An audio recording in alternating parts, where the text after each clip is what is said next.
The doctor looked at me and said, "I need you to give me a few minutes alone with your son." "Why? My son Kyle is only 6. Don't you need me around?" I asked, immediately worried. "Yes, but I need to conduct a private developmental assessment, doctor," Kelly responded coolly. I hesitated. "A what?" "He's never needed one before. It's just standard for his age group. New protocols." I wanted to say no, but she was already opening the door and gesturing me out. I stepped into the hallway because it's not like I could really argue with a doctor. But something still felt off. So I stood right outside the door, listening in to their conversation. Her questions were even more alarming. "Are you happy at home? Has anyone ever laid their hands on you? Do mommy and daddy fight a lot?" I felt my heart race. Was she building a CPS case against me? I tried to think if there was anything that could have been misinterpreted. Kyle had scraped his knee last week at the playground. Was that it? My mind was racing through every possible scenario where someone might think we were bad parents. Dr. Kelly opened the door and smiled at me. "We're all done. I'd like to schedule a follow-up appointment in 2 weeks." "A follow-up? This is just a routine checkup, right? Isn't he completely healthy?" I asked, panicking that something was wrong with Kyle. "I just want to double-check on something," she said vaguely. I couldn't help but feel suspicious. I insisted on staying in the same room 2 weeks later. Her smile faltered. "The assessment works better when it's just me and Kyle," she argued. But I refused to budge. She looked disappointed, but nodded. She sat down on the rolling stool and pulled out a wrapped gift. Kyle's eyes widened when he unwrapped an entire Spider-Man coloring book with a whole set of markers. She opened the coloring book and started asking him sketchy questions while he picked out a marker. "What's your daily routine like, Kyle? When do you wake up? When do you go to bed? When are you usually home? Does anyone else live with you?" I stepped between them. "Why do you need to know his schedule, doctor?" Kelly looked flustered. "I'm just being thorough. Building rapport is important for ongoing care. But we can stop here. I'd like to schedule another follow-up. Actually, if it's more convenient, I could see him outside of office hours. I could even come to your home." That's when I knew something was really wrong. Pediatricians don't make house calls, not without bad intentions. So I put my foot down. "No, I'll be looking for a new doctor." I picked Kyle up in my arms and rushed out of the clinic. But things only got worse. Dr. Kelly began calling my phone every day, leaving desperate voicemails. Each one sounded even crazier than the last. I was actually scared. I blocked her number, hoping things would end there. But 3 weeks later, she showed up at our house, grinning in front of our door. I looked through the peephole and saw her standing with a white coat, holding a big present. "Hello? I have something for Kyle." I opened the door but kept the screen door locked. Kyle ran over, his eyes gleaming as he saw the gift. "Wow! Hi, Dr. Kelly! Presents!" he screamed, jumping around happily. She bent down and nodded. "It's a special Lego set, but I need to talk to you first. Can I come in for just a few minutes?" "No." I put my hand on Kyle's shoulder and pulled him back from the door. "You need to leave." Her eyes filled with tears. "Please. I just need to talk to him one more time. You don't understand. Please let me give him his present." Kyle was tugging on my shirt. "Mom, please, it's a Lego set." But I saw the manic look in her eyes. I couldn't leave it to chance. I pulled my phone out of my pocket to dial 911. That's when Dr. Kelly yanked the screen door so hard the lock snapped and frame bent. She slapped the phone right out of my hand and scooped up Kyle in her arms before I could even scream. "Kyle!" I chased after her, but she was already at her car. She threw him in the back seat and hit the locks. "Stop!" I begged. She started the car as I banged on the window. "Don't do this!" She slammed on the gas and left. I ran to my car in the garage and jumped in, hands shaking so bad I could barely start the car. I chased after the car recklessly, placing 911 on the speakers. I gave them Dr. Kelly's license plate number. "Ma'am, I need you to not engage." But I wasn't stopping. The car pulled up to the children's hospital. I screeched to a stop right behind her car and ran toward them. "Stop! Someone stop her!" 2 security guards rushed in, following Dr. Kelly down 2 hallways past other nurses and patients. She started screaming, "Look! Through the window in that bed! That's my daughter, Misty. She's dying and he's the only match. He can save her." The security guards grabbed Dr. Kelly's arms and pulled her back from the car. I yanked the back door open and reached in for Kyle. He fell into my chest and his whole body was shaking against mine. He was crying and asking why the doctor took him. I tried to answer, but my voice wouldn't work right. The words kept getting stuck in my throat. Dr. Kelly was still screaming even with the guards holding her. She kept pointing at the hospital building and yelling about her daughter Misty in that bed up there. She was saying Kyle was the only match and he could save her. I realized she actually believed this made everything okay. Like stealing my son was fine because her daughter was dying. More security guards came running from the hospital entrance. They formed a line between us and Dr. Kelly. Someone was talking on a radio calling for police. I picked Kyle up and carried him toward the hospital doors. My legs felt weird and shaky, but I kept moving. Inside the lobby, I found a corner chair away from the windows. I sat down and pulled Kyle onto my lap. I started checking him all over for any cuts or bruises. I lifted his shirt and checked his arms and legs. He kept saying he was okay, but I couldn't stop looking. A nurse in blue scrubs came over with 2 bottles of water and a blanket. She draped the blanket around Kyle's shoulders. Her voice was really soft and careful, like she was talking to something broken. That's when I realized we probably looked as messed up as I felt.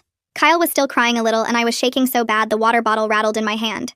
2 police officers walked through the main doors about 10 minutes later. They had their hands on their belts and they were looking around the lobby. One of them came over to us and asked if I was the mother who called 911. I nodded and he said they needed to separate us for statements. My stomach dropped. I didn't want to let go of Kyle. But the officer explained a hospital social worker would stay with him in a family room. He pointed to a woman standing by a door with toys and books visible inside. I carried Kyle over there and the social worker smiled at him. She had a kind face and she showed him a basket of action figures. Kyle looked at me and I told him I'd be right outside. The officer led me to a small office and handed me a clipboard with forms. My hands were shaking so bad I couldn't write. The letters kept blurring together on the page. He noticed and offered to write while I talked. I felt grateful because I didn't think I could hold the pen steady. I started telling him everything from the beginning. The first appointment where Dr. Kelly wanted me to leave the room. The weird questions about our home life and Kyle's schedule. The follow-up where she gave him the Spider-Man coloring book. Her offer to come to our house. The phone calls after I blocked her number. Then her showing up at our door 3 weeks later. I described how she broke through the screen door and grabbed Kyle. How I chased her car and called 911. My voice got steadier as I focused on the facts instead of how scared I was. The officer took pictures of my palms where I'd scraped them banging on her car window. He wrote down the license plate number I'd given to the 911 operator. Then he explained that detectives would follow up because this was a kidnapping case. Hearing that word made everything feel more real. It stopped my breath for a second. This wasn't just a scary doctor. This was an actual crime. Through the office window, I could see into the main lobby. Dr. Kelly was sitting in a different area talking to other officers. She kept pointing up toward the higher floors where her daughter must be. A man in a suit came over and started talking fast to the security guards. I caught pieces of what he was saying through the glass. Something about unauthorized patient contact and immediate suspension. Hearing that made me feel slightly less crazy. Like maybe I wasn't wrong to be suspicious all those times. A detective in regular clothes knocked on the office door and came in. He introduced himself as Nathaniel McGee. He asked if Kyle could be checked by a different pediatrician to write down any injuries or stress. I signed the medical release form and the pen rattled against the clipboard. I told him I needed to be there for every second of the exam. He said that was fine. We went to an exam room and Kyle was already there with the social worker. A doctor with gray hair came in and smiled at Kyle. She was older and had a gentle way of talking. Kyle held my hand tight while she checked him over. She listened to his heart and said it was beating really fast. She wrote down that he showed signs of acute stress but no physical harm. Detective McGee came back after the exam. He explained that Dr. Kelly would probably face charges for kidnapping and assault for breaking our screen door. Maybe other charges too, depending on what they found.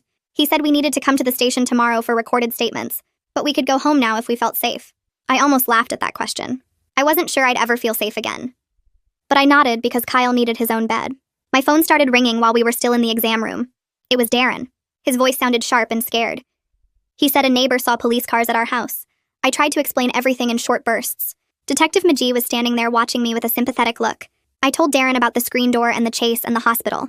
He said he was leaving work right now to meet us at home. Then I mentioned the earlier appointments and how Dr. Kelly wanted to make house calls. Darren's voice changed from scared to angry. He asked why I didn't tell him about that sooner. I felt heat rise in my chest even though I was too tired to fight. Before we could leave, a woman came through the lobby doors. She had an ID badge that said Child Protective Services. She walked over to us and introduced herself as Genesis Wise. She explained gently that they got notified because of Dr. Kelly's earlier assessments. Those questions about our home life had raised flags about a possible investigation. My stomach dropped all over again. Now I had to prove I was a good mother on top of everything else. Genesis said she needed to schedule a home visit for tomorrow afternoon. She promised this was standard protocol and not an accusation. But I could hear the concern underneath. Like maybe I should have caught this sooner. Like maybe I should have protected Kyle better. The drive home felt like I was moving through fog. Kyle sat quiet in his car seat in the back. I kept checking the rearview mirror for cars following us. Every time a car turned when we turned, my heart started racing. Then it would keep going past our street and I could breathe again. When we pulled into our driveway, I saw the screen door. It was hanging at an angle with the frame all bent. Looking at that physical damage made my hands start shaking again on the steering wheel. I forced myself to let go of the wheel and open the car door. My legs felt wobbly walking up the driveway with Kyle's hand gripped tight in mine. The screen door frame was covered in cardboard that Darren had duct taped over the bent metal and broken lock. Seeing it patched like that made everything feel worse somehow. Like we were living in a house that got broken into and never fixed right. Darren opened the front door before we reached it and pulled Kyle into a long hug, lifting him off the ground. He looked at me over Kyle's shoulder with so many questions in his eyes, but I was too tired to explain anything more than I already had on the phone. Kyle wiggled free and ran inside to check if his toys were okay, leaving us standing in the doorway. Darren touched my arm and asked if I was all right, but I just shook my head because I didn't know how to answer that. A police car pulled up 20 minutes later, and a uniformed officer got out carrying a camera and evidence bags. He took photos of the broken door frame from different angles, the flash going off over and over. Then he walked around the side of the house and came back with my phone from the bushes where it landed. dropping it into a clear plastic bag and marking it with a yellow tag. He did the same with pieces of the broken lock mechanism, labeling each one. Our house looked like a crime scene by the time he finished. He handed me a case number on a small card and said Detective McGee would follow up tomorrow about our statements. After he left, I stood in the kitchen and stared at the cardboard covering the door, thinking about how Dr. Kelly had been standing right there just hours ago. That night, Kyle woke up screaming at 11:30. I ran to his room and found him sitting up in bed, crying and saying the doctor was taking him again. I climbed into his small bed and pulled him against my chest, stroking his hair and telling him he was safe now. He kept asking if she was coming back, and I promised over and over that she couldn't get to him anymore. His body slowly stopped shaking, but it took almost an hour before he fell back asleep. I stayed there next to him, my back pressed against his dinosaur sheets and my arm going numb under his weight. Around 1 a.m, he woke up screaming again, this time about being in the car. I went through the same routine, rocking him and whispering that I wouldn't let anyone take him. By 3, he finally fell into a deeper sleep, but I couldn't close my eyes. Every sound in the house made me tense up. The refrigerator humming, the heating system clicking on, a car driving past outside. I kept my phone clutched in one hand the whole time, thumb hovering over the emergency call button, ready to dial 911 again if I heard anything wrong. My mind kept replaying the moment she grabbed him, over and over like a video I couldn't stop, the way she scooped him up so fast. The sound of the car locks clicking, his face through the window. Detective McGee called at 8 a.m. while I was making coffee. He said he needed us to come to the station that afternoon for recorded statements, probably around 2. Then he told me not to post anything about the case on social media. I hadn't even thought about Facebook or anything like that.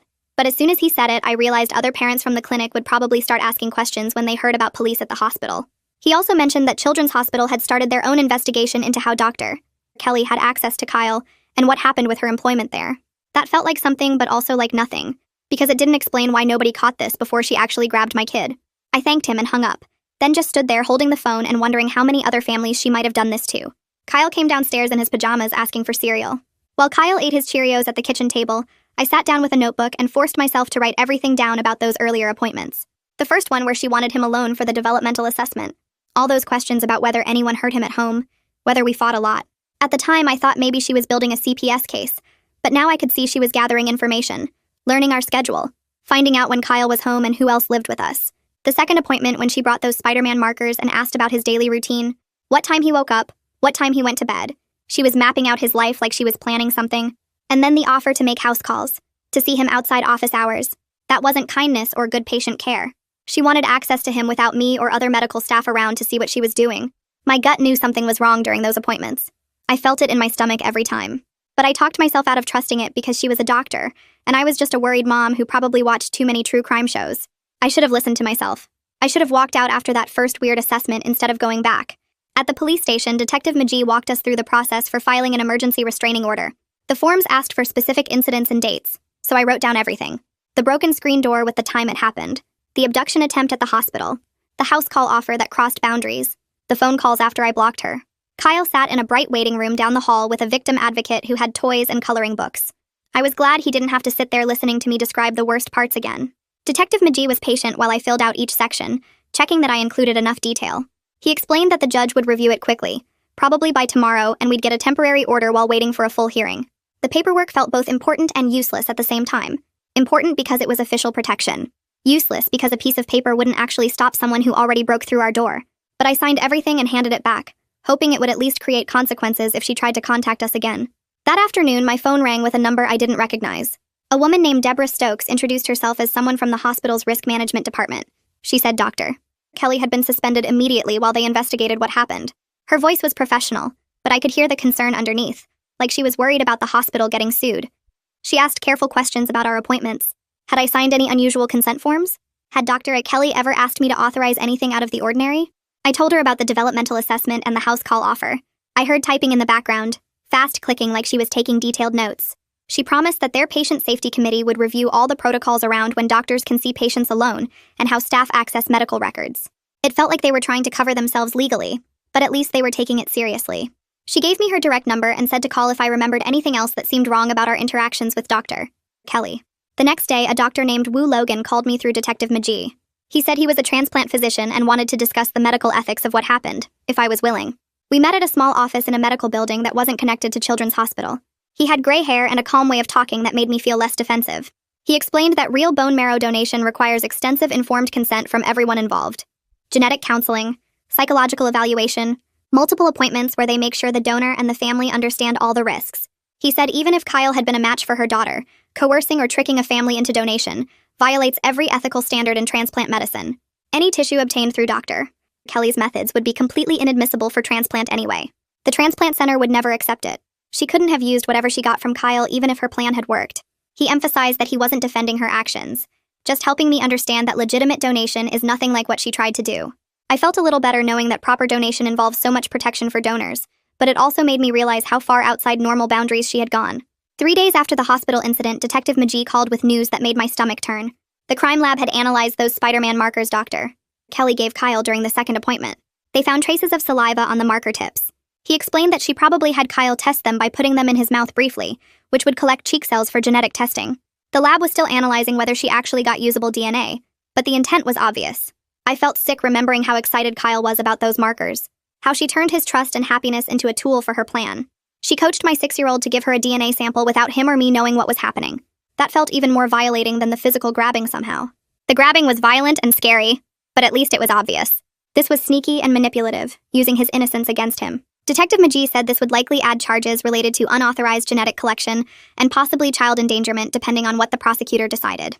Genesis Wise called later that week and said she had some referrals for child therapists who specialize in medical trauma. She found someone with immediate openings, which felt like a miracle, because I'd heard therapy waitlists could be months long. The therapist's name was Dr. Sarah Chen, and she called me directly to schedule an intake appointment for next week. Her voice was warm, and she explained gently that Kyle might show some regression over the next few weeks. Sleep problems, which we were already seeing, fear of medical settings, maybe some separation anxiety.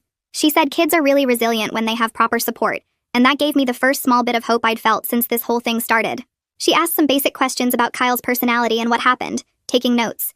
Then she said she'd have toys and art supplies ready for his first session, that sometimes kids his age express things better through play than words. I felt grateful that Genesis had connected us so quickly, instead of making us figure it out alone. By the weekend, word had spread through our neighborhood and Kyle's school. My phone kept buzzing with texts from other parents. Most were supportive, offering to bring meals or help with anything we needed. But mixed in were messages from a local parents' Facebook group that someone had screenshotted and sent me. People were speculating about whether there was abuse in our home that triggered a CPS investigation, whether Dr. Kelly had seen signs of something wrong and we were covering it up. I felt humiliated reading strangers discuss my family like we were suspects instead of victims. Part of me wanted to post a long explanation defending ourselves, setting the record straight. But Detective McGee had specifically warned me not to post anything public about the case.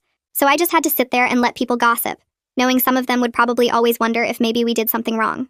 Darren found me reading the Facebook comments and took my phone away, reminding me that anyone who mattered knew the truth. But it still hurt knowing our names were being dragged through rumors we couldn't even respond to. That night after Kyle finally fell asleep, Darren and I stood in the kitchen speaking in harsh whispers so we wouldn't wake him.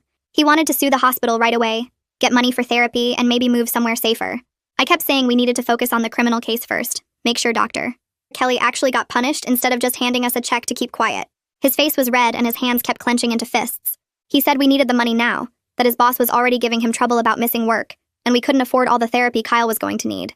I felt my own anger rising because it wasn't about the money for me. It was about making sure she couldn't do this to another family. We went back and forth, voices getting louder until we both remembered Kyle sleeping upstairs and forced ourselves quieter. Darren said I was being stubborn and not thinking about our actual needs.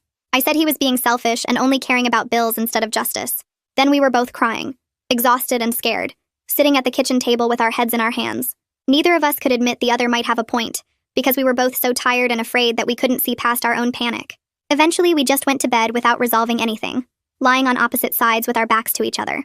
The next morning, Genesis Wise showed up for her home visit right at 9 o'clock like she'd scheduled. She walked through every room with a clipboard, checking that we had working smoke detectors and that Kyle's bedroom was clean and safe. She asked Kyle gentle questions about his daily routine while I stood nearby trying not to look nervous. Did he have his own bed? Did he eat regular meals? Did he feel safe here? Kyle answered honestly, showing her his toys and his favorite stuffed animals. She opened cabinets in the kitchen and looked in the fridge, writing notes on her forms. I felt like I was judged for every dirty dish and unmade bed, even though the house was cleaner than it had been in months, because I'd spent all morning preparing. Genesis moved through the bathroom, the living room, even the garage. She checked the broken screen door that still had cardboard taped over it, and made a note about getting it properly fixed. After about an hour, she sat down at the kitchen table with me while Kyle played in the other room. She told me clearly that I wasn't under investigation, that this was just protocol because of Dr. Kelly's questions during those appointments. She said my quick response to the boundary problems actually showed I was a protective parent, not a neglectful one. Her words made something tight in my chest suddenly loosen. I hadn't realized how scared I was that they'd think I was a bad mother until she told me I wasn't. She signed some papers and left copies for my records, promising the case would be officially closed within a week. Walking her to the door, I felt lighter than I had since this whole thing started. That afternoon, I drove to Kyle's school with copies of the restraining order in a folder. The principal met me in her office and listened carefully while I explained what happened. We created a safety plan together. Password-protected pickup so no one could take Kyle without knowing the secret word we'd chosen. A photo of Dr. Kelly for the front office staff with explicit instructions that she was never allowed on the school grounds. Written documentation that no one claiming to be medical personnel could remove Kyle without my direct permission, and a phone call to verify. The principal was supportive and kind, suggesting we also meet with Kyle's teacher to discuss any behavior changes to watch for. She said the school counselor was available if Kyle needed someone to talk to during the day. Walking out of that meeting to my car, I felt like I'd regained a small piece of control over our situation. At least at the school he'd be protected. At least there were systems in place now. By Friday, exactly 1 week after the hospital incident, Detective Magee called to say the hospital's attorney wanted to discuss settlement terms. They were offering to cover policy changes and compensation for what we'd been through. Darren saw this as proof they knew they were liable, that they'd screwed up by letting Dr. Kelly have so much access to Kyle. I saw it as them trying to avoid worse publicity, trying to make the problem go away with money before more people found out. But I was too tired to be purely negative about it. We agreed to hear what they were offering once things calmed down a bit, once we weren't in pure survival mode anymore. Detective Magee said he'd set up a meeting for the following week. 2 days later, a certified mail envelope arrived requiring my signature. Inside was a letter from Dr. Kelly's defense attorney, carefully worded and obviously written by a lawyer. It expressed remorse for actions taken under extreme emotional distress. It asked us to consider the impossible position of a mother watching her child die. The language was so calculated, so manipulative, trying to make us feel guilty for not helping. I felt my anger spike reading it, my hands shaking as I held the paper. But underneath the anger was an uncomfortable thread of empathy I didn't want to acknowledge. She was a mother too. Her daughter was dying. That didn't excuse what she did, not even close, but I couldn't completely ignore the desperation behind it. I shoved the letter back in the envelope and put it in a drawer where I wouldn't have to look at it. Detective Magee called again a few days later with an update about the criminal case. The district attorney's office was building charges that would include kidnapping, assault, and multiple HIPAA violations for accessing Kyle's medical records without any legitimate reason. The prosecutor wanted to meet with us before filing formal charges to make sure we understood the process and timeline. Hearing that professionals were taking this seriously, that there would be real consequences, helped me feel less like I was screaming into a void. It felt like the system was actually working for once, like people with power were listening and acting. That evening, I was scrolling through news on my laptop when I saw an article about pediatric transplant shortages and donor registries. It featured a case about a young girl who needed bone marrow, describing her illness and the desperate search for a match. They didn't name Dr. Kelly or connect it to the abduction, but I recognized details from what she'd screamed through the car window at the hospital. My heart ached for a sick child even as I stayed furious at her mother. I kept reading, learning about how rare matches can be, how many kids die waiting. Darren caught me reading and gently closed my laptop. He reminded me that feeling compassion for Misty didn't mean I had to forgive what was done to Kyle. The two things could exist separately. I knew he was right, but it still felt complicated and messy in my head. 2 weeks after everything happened, I was at the grocery store trying to return to normal routines. I was in the cereal aisle comparing prices when a woman approached me. She introduced herself as Misty's aunt, her eyes already red and swollen from crying. She started begging me to at least let Kyle be tested, insisting that Dr. Kelly never meant to hurt anyone, and that Misty was running out of time. I felt trapped between the shelves and her desperation, my voice shaking as I tried to tell her to step back. I reminded her that any further contact violated the restraining order. She kept pleading, reaching toward me, and I backed away until a store manager noticed and intervened. I abandoned my cart right there in the aisle and walked quickly to my car. My hands were trembling so hard I couldn't drive for 10 minutes. I just sat there in the parking lot, gripping the steering wheel and trying to breathe. When I finally calmed down enough, I called Wu Logan from the car. I asked him specific questions about what voluntary testing would actually involve for Kyle if we ever considered it. He explained the cheek swab process, the probability of matching, and what bone marrow donation would mean if a match were confirmed. He emphasized it was generally safe but not without risks, that Kyle would need anesthesia and recovery time. He didn't pressure me either way, just provided information in a calm, professional voice. I appreciated that he treated me like an intelligent person making a difficult decision, not like someone who needed to be convinced. I wasn't seriously considering it, but knowing the facts helped me feel less guilty about my firm no. A few days later, Detective Magee called with information that made everything feel even more wrong. The covert genetic test Dr. Kelly attempted was both inadmissible for medical use and likely contaminated by improper collection methods. Even if it showed a match, any legitimate transplant center would require a fresh test with proper consent and counseling. This means her entire scheme was medically pointless in addition to being criminal. She traumatized my son for absolutely nothing. The markers couldn't have given her usable results anyway. All that fear and violation was for a test that would never have worked. Somehow that made it feel even worse, knowing she'd put us through hell for something that was never going to help her daughter anyway. A few days later, I was at the pharmacy parking lot picking up Kyle's sleep medication when he suddenly froze next to the cart return. His eyes locked on something across the lot, and his breathing started coming in short gasps. I followed his gaze and saw a woman in a white lab coat walking into the medical building attached to the pharmacy. She wasn't even looking our direction, but Kyle grabbed my arm so hard his nails dug into my skin. He started hyperventilating and crying, saying the doctor was coming to get him again. I dropped to my knees right there on the asphalt and pulled him close, pressing his face against my shoulder. His whole body shook and I could feel his heart pounding through his thin shirt. I tried the breathing technique the therapist taught us, counting out loud and exaggerating my own breaths so he could match them. 4 counts in, hold for 4, 4 counts out. But he kept gasping and crying, his words coming out broken between sobs about the car and the hospital. Other shoppers walked past giving us concerned looks, but I didn't care. I just kept counting breaths and rubbing circles on his back like the therapist showed me. It took almost 20 minutes before his breathing slowed down and the shaking stopped. When he finally lifted his head, his face was red and blotchy, his eyes exhausted. He leaned against me like all his energy was gone, and I had to carry him back to the car even though he's getting too big for that. I buckled him into his seat and he immediately curled up holding his knees. I sat in the driver's seat with the door open and called the therapist from my cell. Her receptionist said she was fully booked, but when I explained what just happened, she put me on hold. 2 minutes later, the therapist came back with an opening at 4 that afternoon. I thanked her about 5 times and drove home with Kyle silent in the back seat.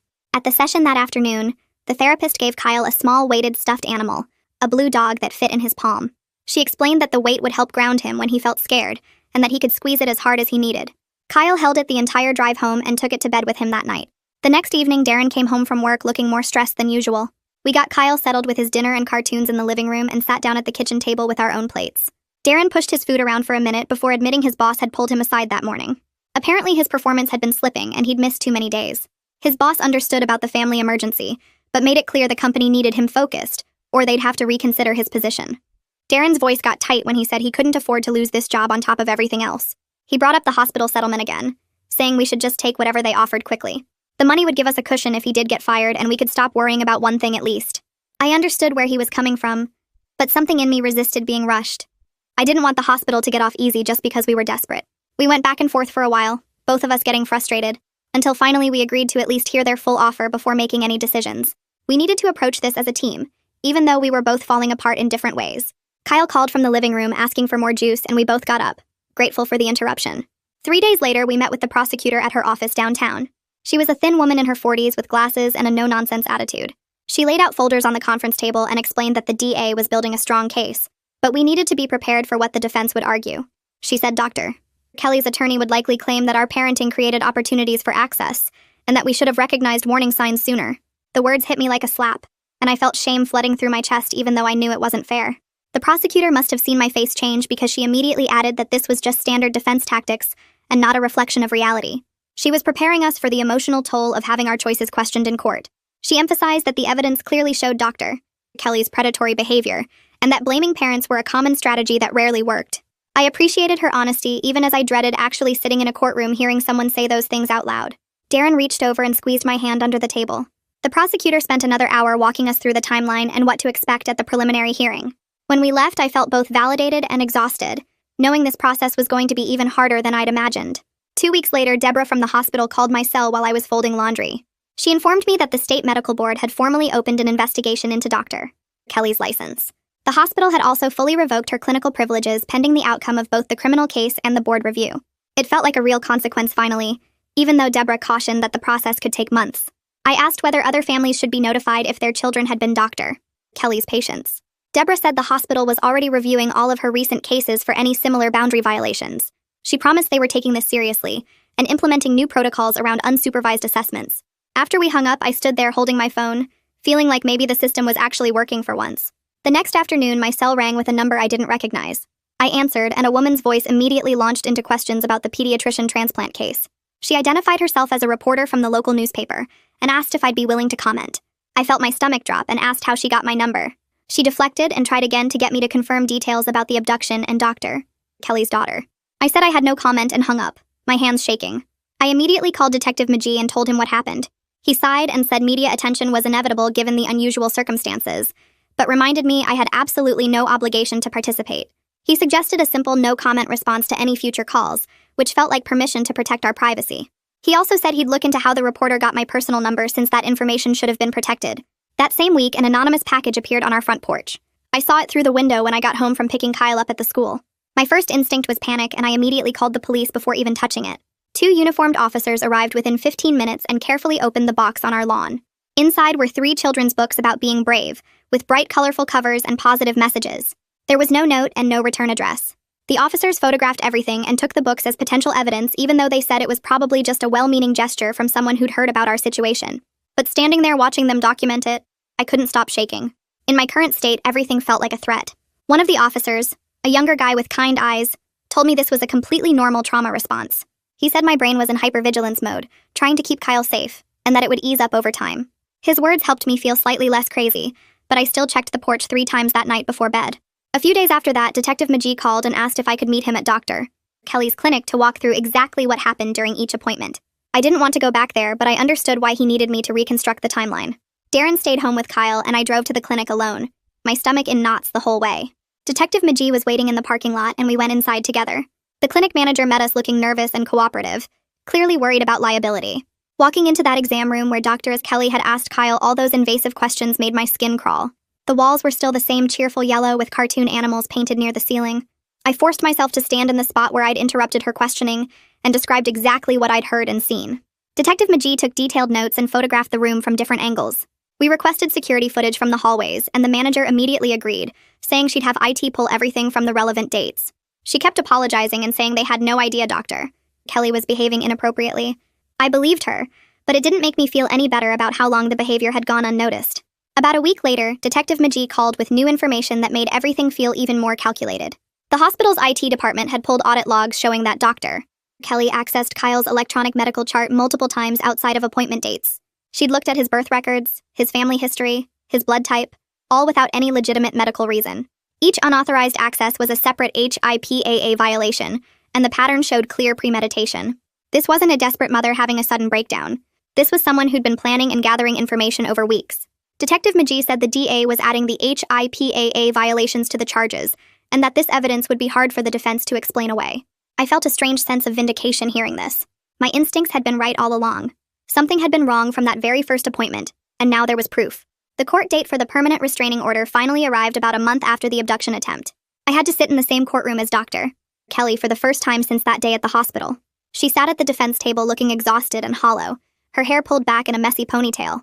Her attorney stood and argued that she'd been acting under extreme emotional distress watching her daughter die, that her actions came from maternal desperation rather than malice. I watched Dr. Kelly start crying when her attorney mentioned Misty's condition, and I felt an unwelcome stab of pity. But then I looked across the room at Kyle sitting with the victim advocate, holding his weighted blue dog, and I remembered the absolute terror in his eyes when she grabbed him. My resolve hardened immediately. The prosecutor presented the evidence methodically, including the unauthorized chart access and the covert DNA collection attempt. She emphasized the calculated nature of Dr.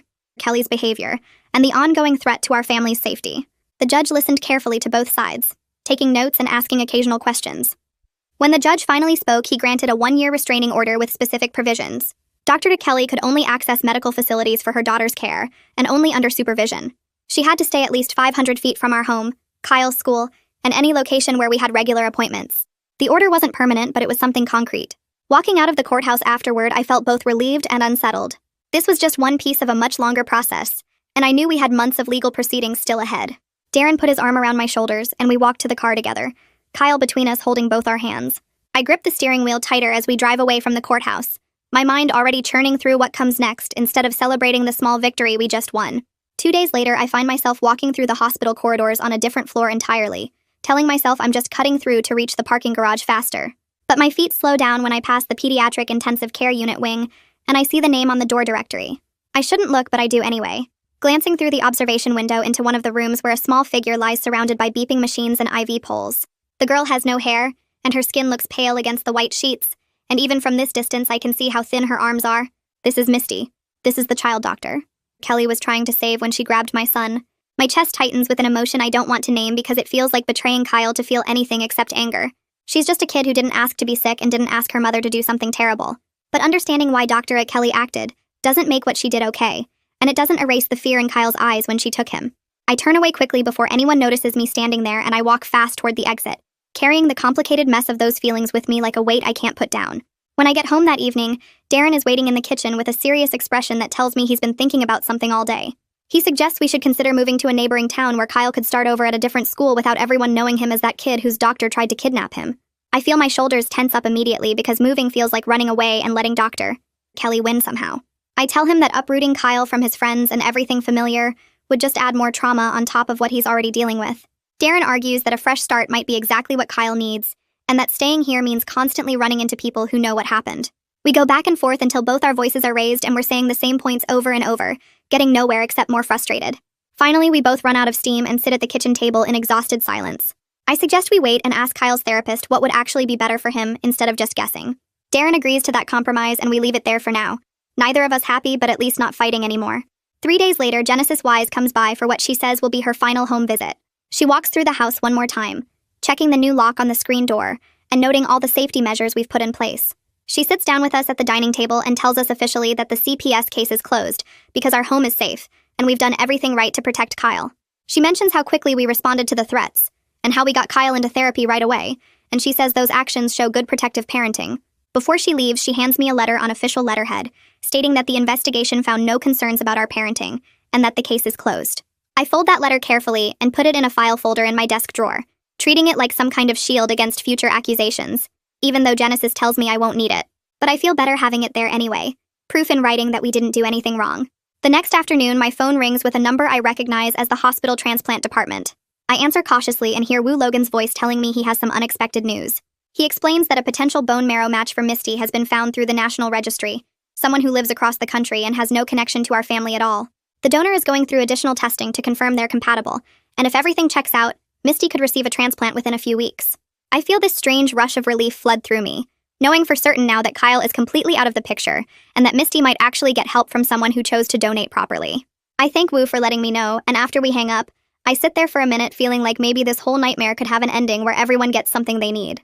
2 days later, an email arrives from Dr. Kelly's defense attorney with a formal proposal for something called a restorative mediation session. The attorney writes that Dr.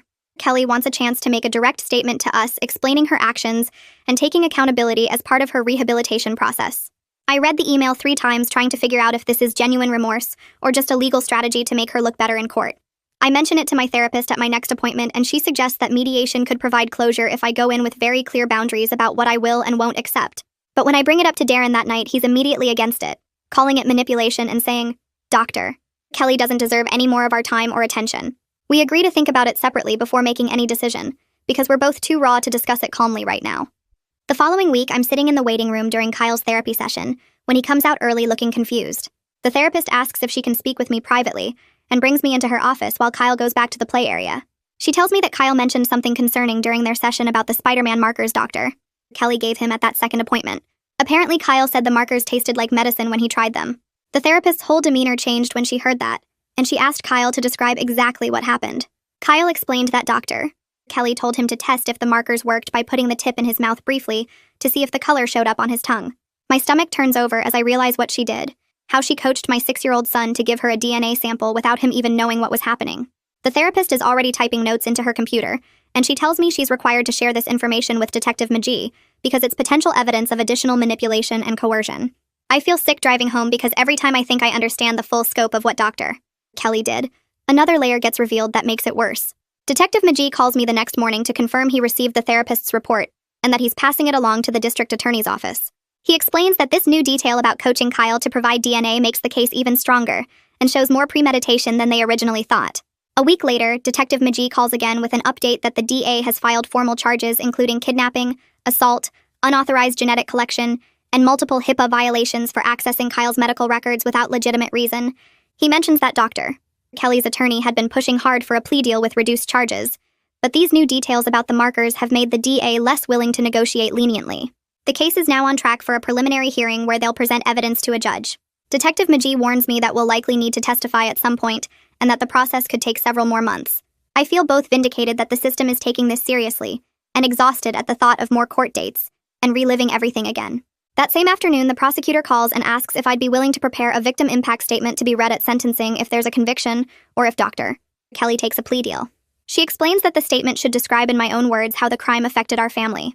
I agree to write it, and that night after Kyle goes to bed, I sit at my laptop and start typing. I I write about how Kyle used to love going to the doctor, and now he panics in parking lots when he sees white coats. I write about the broken screen door and how it made our home feel violated. I write about the fear that someone we trusted used that trust as a weapon against us. The words come easier than I expected, and I find my voice getting stronger and clearer with each paragraph, organizing all the anger and fear into something concrete that can be heard and recorded. 6 weeks pass before the forensic interview is scheduled. I drive Kyle to a special child advocacy center that's designed to be less intimidating than a police station. A trained interviewer explains to both of us that she'll be asking Kyle questions about what happened, and that the session will be recorded for potential use in court. She tells me gently that I can't be in the room during the interview, because it's protocol to prevent any appearance of coaching or influencing Kyle's answers. The thought of not being there while a stranger asks my son about the worst experience of his life feels like torture, but I understand the rules exist for good reasons. Kyle goes into the interview room holding his weighted blue dog, and I sit in the waiting area watching the clock. 40 minutes crawl by before the door opens, and Kyle comes out looking tired but not upset. He tells me he answered all the questions and that he got to draw a picture of our family at the end with special markers. The interviewer walks over and tells me quietly that Kyle did great, that his account was clear and consistent, and that he was very brave. She says the recording will be available to the prosecutor and that it should help the case significantly. I hug Kyle tight and tell him how proud I am of him. The next week, a thick envelope arrives by certified mail from the hospital's legal department. Inside is their official settlement offer with multiple pages of terms and conditions. The offer includes full coverage of Kyle's therapy costs for up to 5 years with no caps or limits, financial compensation for our trauma, and Darren's lost wages from missing work, money to repair the broken screen door and replace my damaged phone, and a commitment to implement new hospital-wide protocols around unsupervised patient assessments and staff access to medical records. The dollar amounts are significant but not outrageous, and the policy changes feel like they might actually prevent this from happening to another family. Darren reads through it that evening and wants to accept immediately, because the money would give us real financial security and let us focus completely on Kyle's recovery. I want our own attorney to review every word first, because I don't trust the hospital's lawyers to have our best interests in mind. We compromise by scheduling a meeting with a lawyer who specializes in medical malpractice cases to evaluate whether the offer is actually fair or if we should push for more. The lawyer we hired to review the settlement meets with us on a Tuesday afternoon and spends 2 hours going through every clause with a highlighter and sticky notes. She points out that the therapy coverage is actually quite generous, and that the non-disclosure language is pretty standard for these cases, though she suggests we push for an exception that lets us share safety lessons with other parents without naming the hospital specifically. Darren keeps asking about the dollar amount and whether it's fair for what we went through, and she explains that medical malpractice settlements are complicated, because juries are unpredictable and trials are expensive and traumatic. She thinks the offer is reasonable, but says we could probably negotiate another $10,000 or $15,000 if we're willing to wait a few more months. I'm scrolling through my phone while they talk numbers, and that's when I see the news alert. The headline reads, "Bone marrow donor candidate disqualified due to medical complications," and my stomach drops because I know exactly which case they're talking about, even though they don't name Misty. I click through and read that the potential donor who was evaluated for a pediatric leukemia patient has been found to have a previously undiagnosed autoimmune condition that makes donation too risky. The article talks about how devastating it is when a match falls through and how the search continues through the National Registry. I feel this weird twisted knot in my chest because part of me is sad for a dying kid, and part of me is relieved that the pressure is off us, and part of me feels guilty for being relieved. Darren notices I've gone quiet and leans over to see what I'm reading. He closes my phone gently and reminds me that Misty's medical situation is not our responsibility, and that having boundaries doesn't make me a bad person or heartless. I nod, but the knot doesn't go away, because knowing something intellectually and feeling it emotionally are two completely different things. 2 months pass, and life settles into this strange new rhythm where we're healing, but also waiting for the legal system to grind forward. Kyle has therapy every week, and I have therapy every other week, and Darren joined me for a few couples sessions to work through the stress that almost broke us. The lawyer negotiated the settlement terms we wanted, and we signed the papers, though the actual check won't come for another few weeks because of processing times. I'm at the grocery store on a Saturday morning, loading bags into the trunk of my car in the parking garage, when my phone rings with a number I recognize as the hospital. For a second, I panic thinking something went wrong with the settlement, but then I see it's Wu Logan calling, and I remember he said he'd keep me updated as a courtesy. I answer, and he tells me that another potential donor has emerged from the registry, a young man in his 20s from another state who's a strong preliminary match for Misty. They're doing confirmatory testing now to make sure the match is as good as it looks, and if everything checks out, he's already told the transplant coordinator that he's willing to donate. Wu's voice is cautiously hopeful when he explains that this donor is healthy and motivated, and that if the testing confirms the match, Misty could have her transplant within a month. I find myself smiling as I thank him for letting me know, surprised by how much I genuinely want this to work out. I want there to be a path forward for Misty that has nothing to do with my family, where she gets help through the right channels from someone who chose to be on that registry. After we hang up, I stand there in the parking garage for a minute feeling lighter than I have in weeks. Like maybe there's a version of this story where Misty survives and Dr. Kelly faces consequences and we all move forward separately. I'm reaching for the last grocery bag when I hear footsteps behind me, and then a voice I recognize instantly. Dr. Kelly steps out from between two parked cars, her face desperate and thin, and I freeze with my hand still on the shopping cart. She's violating the restraining order just by being here, but before I can say anything, she starts talking fast about the new potential donor, and how she's sorry, and how she just needed me to know that Misty might be okay. Her words tumble over each other in this manic rush, and I can see she's been crying, her eyes red and her hands shaking. I force myself to stay calm even though my heart is pounding, remembering what the therapist taught me about not engaging with people who cross boundaries. I tell her firmly that I'm glad about the donor, but that she needs to leave immediately because she's breaking the law by being here. She takes a step closer and I pull my phone out of my pocket, holding it up so she can see I'm serious. She starts crying harder and puts her hands up like she's surrendering, backing away toward the parking garage exit while apologizing over and over.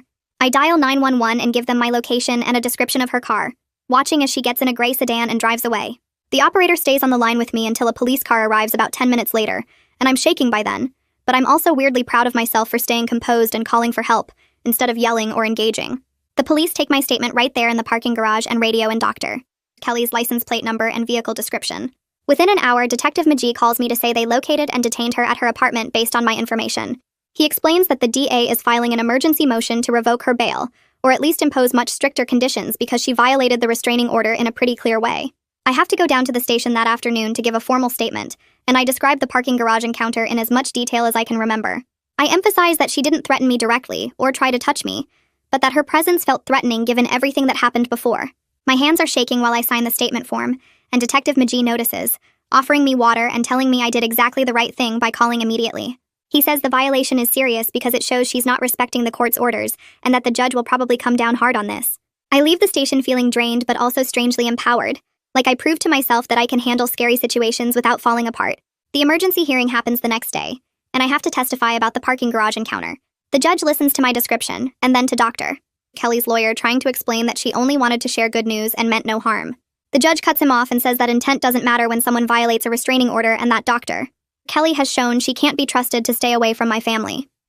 He modifies the restraining order to include GPS monitoring through an ankle bracelet and home confinement, except for medical appointments related to Misty's care, which have to be approved in advance and supervised. The hospital board representative stands up and announces that they're also moving to formally revoke Dr. Kelly's medical license, pending the outcome of the criminal case, which means she can't practice medicine anymore, even if the criminal charges somehow got dropped. Walking out of that courthouse, I feel like the system is finally taking the threat seriously and putting real barriers between her desperation and my family's safety. Darren meets me in the parking lot and hugs me for a long time, and I realize I'm not scared anymore, just tired and ready for all of this to be over. 3 months after the abduction, Kyle is showing real progress that I can actually see and measure. He's sleeping through most nights without nightmares, maybe waking up scared once a week instead of every single night. His panic episodes are less frequent and less intense, and when they do happen, he can usually use the coping tools his therapist taught him, instead of just melting down. He started talking about the scary doctor in past tense, saying things like, when that happened, instead of, what if it happens again? He still gets nervous around medical settings, and sometimes freezes up when he sees someone in a white coat, but he can usually work through it with breathing exercises and his weighted stuffed animal. His therapist tells me this is excellent progress for the timeline, and that kids' brains are remarkably good at healing when they feel safe and supported. She reminds me that he might always have some sensitivity around medical situations, but that doesn't mean he's permanently damaged. Watching him laugh with his friends at a playdate, I let myself believe her. Our daily routines have shifted into a new version of normal that's different from before, but not entirely defined by trauma. I still check the locks twice before bed, and I still look over my shoulder in parking lots. But these feel like reasonable precautions rather than panic responses. We still have a safety plan for school pickup with passwords and approved adults, but it's just part of our routine now instead of this constant source of anxiety. Kyle has playdates again and goes to birthday parties, and he laughs at cartoons and plays with his toys. There are whole hours where I don't think about Dr. Kelly at all, where my brain isn't scanning for threats or replaying the worst moments. The hypervigilance is fading into something more like appropriate caution, and I'm learning to trust that we can be both careful and okay at the same time. Darren and I have date nights again, and we talk about normal things like bills and home repairs, instead of just the case and the trauma. It's not perfect, and some days are harder than others, but we're building a life that includes what happened without being completely consumed by it. The civil settlement with the hospital gets finalized after our attorney negotiates slightly better terms on a few points. They agree to cover Kyle's therapy with no annual cap for 5 years instead of their original offer of 3 years. And they add a provision that limits the non-disclosure agreement so we can share safety lessons with other families without naming the hospital or staff members. The check arrives by courier on a Wednesday afternoon, and it's more money than I've ever seen in one place. It doesn't erase what happened or make the trauma worth it, but it does provide real security and validation that the hospital acknowledges they failed to protect us. Darren and I sit at the kitchen table that night and make a plan for the money. Most of it goes into a trust fund for Kyle's future needs, whether that's college or therapy or whatever else he might need as he grows up. We use some to pay off the credit card debt that piled up during the crisis when Darren was missing work, and I couldn't focus on anything. We put a chunk into our emergency fund, so we have a cushion if anything else goes wrong. It feels responsible and careful, like we're building stability instead of just reacting to chaos. 4 months after the abduction, Wu Logan calls with news that makes me cry in the middle of folding laundry. Misty successfully received a bone marrow transplant from the unrelated donor, the young man from another state who turned out to be a strong match. The transplant happened 2 weeks ago, and she's in the critical recovery phase now, which is risky and uncertain because her body could reject the new marrow, or she could develop serious complications. But she has a real chance now, a path forward that didn't exist before. Wu explains that transplant recovery takes months, and that her prognosis is still guarded, but that the donor's marrow is engrafting and producing new blood cells. I feel this genuine wave of relief that she got help through proper channels, that a stranger's generosity and the legitimate medical system gave her what my son never could have safely provided. It doesn't resolve my feelings about Dr. Kelly or make what she did okay, but it closes one painful loop in my mind. Misty is getting the care she needs without my family being involved, which is exactly what should have happened from the start. Dr. Kelly's criminal case moves toward resolution through a negotiated plea agreement that the prosecutor calls me to discuss before it's finalized. She'll plead guilty to reduced charges including attempted kidnapping, assault, and HIPAA violations, but the kidnapping charge will be downgraded to unlawful restraint, because the prosecutor thinks a jury might be sympathetic given the dying daughter situation. In exchange for the plea, she'll get 5 years of probation instead of prison time, mandatory mental health treatment, permanent surrender of her medical license, and 200 hours of community service. The prosecutor explains that a trial would be traumatic for Kyle, because he'd have to testify and be cross-examined, and that this outcome guarantees consequences without putting him on the witness stand.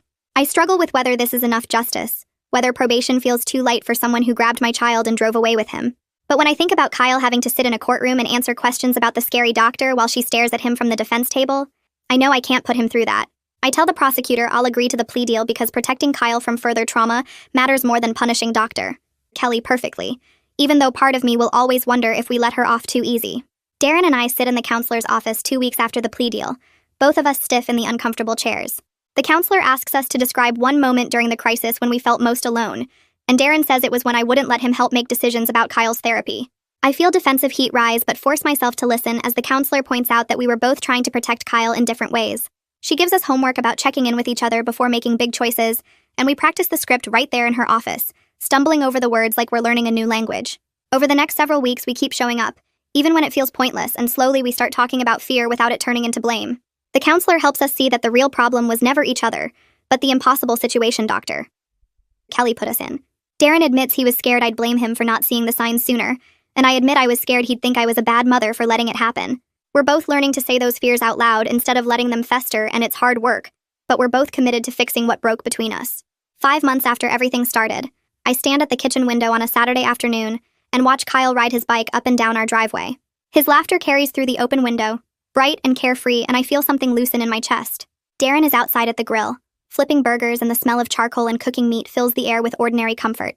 Kyle waves at his dad and does a wobbly turn, almost tipping over but catching himself, and they both laugh. I still check the locks twice before bed every night, and I still feel my shoulders tense when I see someone in a white coat at the store. But I also have moments like this where life feels almost normal again, where I can watch my son play without scanning for threats every 3 seconds. We're not the same family we were before all this happened, and sometimes I miss that innocent version of us that didn't know doctors could be dangerous. But we're learning to be okay with who we've become, building a new normal that includes both caution and joy. 6 months out from the abduction, I can finally see the whole picture with some clarity instead of just reacting to whatever crisis is happening right now. We survived something terrible and we're genuinely moving forward instead of just treading water. The criminal case is resolved with Dr. Kelly's plea deal. The civil settlement with the hospital is handled, and sitting in Kyle's trust fund, and Kyle is healing with his therapist's help every week. Our marriage is stronger for having faced the worst together and choosing to fix it instead of letting it break us. I still have hard days where the anger and fear come rushing back, usually triggered by something small like a doctor's appointment reminder or seeing a white coat. I know Kyle will carry some version of this experience forever, that it changed him in ways we won't fully understand until he's older. But we're not defined by what Dr. Kelly did to us anymore. We're defined by how we protected each other, how we sought help when we needed it, and how we refused to let trauma become our whole story. The locks are secure, the routines are solid, and we're building a future where safety and healing exist together with genuine hope. So yeah, Justice meant compromise because protecting a 6-year-old from cross-examination mattered more than maximum punishment. That's real-world choices, not movie justice. Subscribe if you want more stories about navigating impossible situations with no perfect answers. All right, I'm out. Stay aware, and I'll see you next time.